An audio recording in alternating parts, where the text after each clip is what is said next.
Hello everyone, this is Raviraj and welcome back to my channel. Friends, आज की इस video में हम बात करेंगे बेंच पीरियड के बारे में।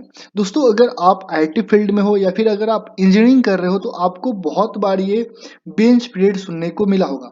जैसा कि दोस्तों मैं फोर्थ ईयर में था तो मुझे मेरे बहुत सारे ऐसे सीनियर थे जो कि TCS, Infosys, Wipro, Accenture, Cognizant में काम कर रहे थे। तो मैं उनसे बातें करता था तो पूछता था कि आप करते क्या हो। उन्हें अभी 2 महीने 3 महीने ऐसे ज्वाइनिंग क्या हुआ था, तो वो बताते थे कि मैं अभी बेंच पीरियड पे हूँ। तो दोस्तों उस टाइम मुझे पता नहीं था कि बेंच पीरियड होता क्या है।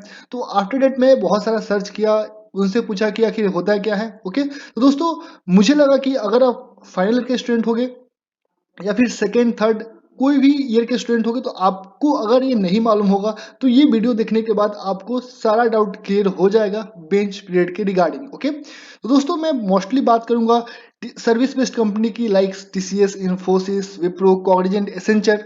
ओके, कि आखिर इसमें होता क्या है, बेंच पीरियड क्या होता है। ओके, जैसा कि आप मेरे स्क्रीन के ऊपर देख सकते हो कि मैंने यहाँ पे 5 पॉइंट ले रखा है। What is bench period in service based companies, what does employee do during bench period, does employee get salary during bench period, how long employee be on bench, what should we do if anyone is on bench। तो दोस्तों मैं सारा चीज इस video में discuss करने वाला हूं। तो अगर आप इस वीडियो को अंत तक देखते हो तो आपके मन में जो भी डाउट होगा बेंच पीरियड के रिगार्डिंग वो सारा डाउट क्लियर हो जाएगा। ओके, तो दोस्तों वीडियो को स्टार्ट करने से पहले अगर आप मेरे चैनल पर नए हो तो चैनल को सब्सक्राइब जरूर से कर लेना, क्योंकि मैं यहाँ पे बहुत सारे latest interview experiences, latest job opportunity और बहुत सारी इन्फॉर्मेटिव वीडियो लाता हूँ जो कि आपके लिए बहुत ही हेल्पफुल हो सकता है। तो दोस्तों आइए देखते हैं कि ये बेंच पीरियड होता क्या है। तो दोस्तों मैं अपने सिंपल लैंग्वेज में बताऊंगा कि बेंच पीरियड होता क्या है। ओके, सपोज कोई एम्प्लॉई है या फिर कह सकते हैं कि स्टूडेंट है। ओके, और उसने ज्वाइन किया, सपोज 2 मई को उसने ज्वाइन किया किस कंपनी को, 2 मई को ज्वाइन किया उसने, और कोई प्रोजेक्ट है जेड। ओके, और उसे वो प्रोजेक्ट मिला 2 सितंबर को। ओके, तो दोस्तों देख सकते हो कि जो ये पीरियड हुआ 2 मई से 2 सितंबर तक, इस पीरियड को हम बोलते हैं बेंच पीरियड, सिंपल लैंग्वेज में। ओके, तो दोस्तों जब कोई एम्प्लॉय ज्वाइन करता है और ज्वाइनिंग के बाद जब तक उसे कोई प्रोजेक्ट नहीं मिल जाता है तब तक उस पीरियड को हम बोलते हैं bench period. Okay, simple language में यही होता है बेंच पीरियड किसी भी कंपनी में। ओके, तो सेकेंड है what does employee do during bench period. दोस्तों अगर कोई एम्प्लॉय या फिर कोई स्टूडेंट ज्वाइन किया किसी कंपनी में, तो जो बेंच पीरियड में उसका काम होता है कि उसके कंपनी द्वारा बहुत सारी ट्रेनिंग करवाई जाती है लेटेस्ट लेटेस्ट टेक्नोलॉजी पे। ओके, लाइक सपोज कोई जावा पे कर रहा है, कोई एसएपी पे कर रहा है, कोई क्लाउड पे कर रहा है, तो बहुत सारी डिफरेंट टेक्नोलॉजी होती है किसी पर्टिकुलर कंपनी के पास। तो वो डिफरेंट डिफरेंट डोमेन में डिफरेंट डिफरेंट कैंडिडेट को डालते हैं और उस पर आपकी ट्रेनिंग होती रहती है। ओके, जैसे कि बात करें विप्रो की, तो विप्रो में बहुत सारी ऐसे डोमेन है, लाइक एसएपी हो गया, जावा हो गया, क्लाउड हो गया। इसके अलावा बहुत सारी टेक्नोलॉजीज है उस पर वो काम करवाते हैं और उसका एग्जाम होता रहता है। ओके, जो स्टूडेंट वो सारा एग्जाम क्लियर कर लेता है तो उसको वहां से प्रोजेक्ट एलोकेट होना स्टार्ट हो जाता है। तो वही होता है कि बेंच पीरियड में एम्प्लॉय करता क्या है। ओके, तो दोस्तों आपको समझ में आ गया होगा। ओके, दोस्तों बात करें कि does employee get salary during bench period. दोस्तों ये बहुत सारे स्टूडेंट के मन में डाउट रहता है कि सपोज किसी पर्टिकुलर कंपनी को ज्वाइन कर लिया और तब तक उसे प्रोजेक्ट नहीं मिला तो क्या उसको सैलरी मिलेगी। तो दोस्तों हाँ, आपको सैलरी उसमें मिलती है। ओके, आपको ट्रेनिंग साथ में करना होता है और आपकी सैलरी आते रहती है।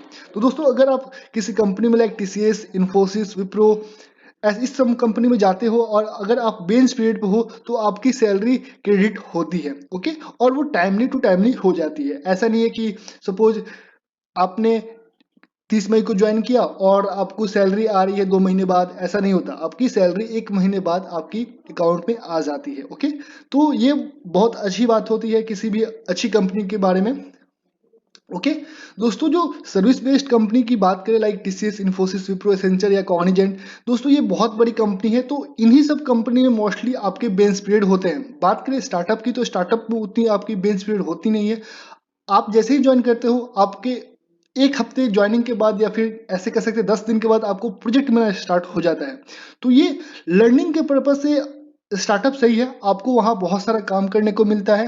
ओके, तो वहाँ पे आप बहुत चीज़ें सीखते हो। लेकिन बात करें सर्विस बेस्ड कंपनी की, तो यहाँ बहुत सारे एम्प्लॉय होते हैं और ये बहुत बड़ी कंपनीज होती हैं, तो इनमें उतना प्रोजेक्ट जो होता है वो जो सीनियर एम्प्लॉय होते हैं उनको मिल जाता है, और जो फ्रेशर होते हैं उनको उतना नहीं मिल पाता है। तो इसलिए उनको पार्टिकुलर टेक्नोलॉजी पर पहले ट्रेनिंग करवाई जाती है, उसके बाद उनको प्रोजेक्ट मिलना स्टार्ट हो जाता है। ओके, तो दोस्तों ये रहा आपका does employee get salary during bench period. तो दोस्तों हाँ, इसमें यस लिख देता हूं ताकि आपको आसानी से समझने में मदद हो। ओके, दोस्तों जो नेक्स्ट है, how long employee be on bench.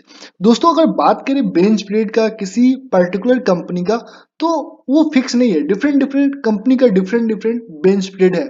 जैसे कि मैं बात करूं विप्रो का, तो विप्रो में एक मेरा सीनियर काम कर रहा था, उसको लगभग 14 महीने बेंच पर रखा गया था। तो आप समझ सकते हो कि जो बड़ी कंपनी हो गई लाइक टीसीएस, इन्फोसिस, विप्रो, वो लगभग एक एक साल एम्प्लॉय को बेंच पर रखते हैं।